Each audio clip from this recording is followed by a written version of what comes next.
அனைவருக்கும் வணக்கம். நம் உடல் உறுப்புகளில் முக்கியமானதும் முன் வீடியோவில் சொன்ன மாதிரி பித்தப்பை.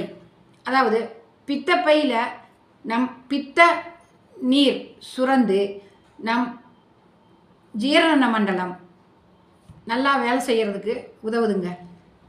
பித்தப்பையை நம்ம கெட்ட கொழுப்புகள் தேங்க விடாமல் பார்த்துக்கணும்.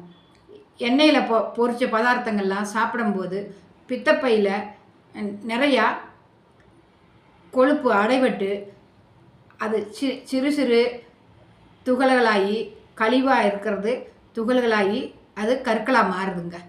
நம்ம பித்தப்பையில் கல் அப்படிங்கிறது நம்ம கீழே கிடக்கிற கல் அப்படி அல்லவங்க. அது கழிவுனால் ஏற்படுறது தான். சரிங்களா? இரத்த குழாய்கள் அடைப்பு வரும்போது அந்த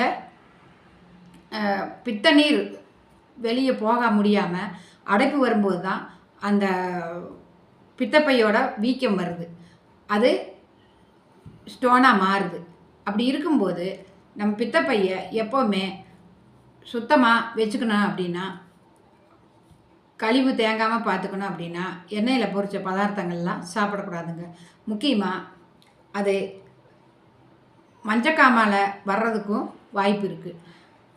அதுக்கு சாப்பிடக்கூடிய மருந்து இயற்கையான முறையில் கீழாநெல்லி வேறு இலைகள் எல்லாம் அரைச்சி மோரில் கலந்து ஒரு 21 நாள் சாப்பிடும்போது பித்தப்பைகள் நீங்கி பித்தப்பையோட வீக்கம் எல்லாம் குறையும்.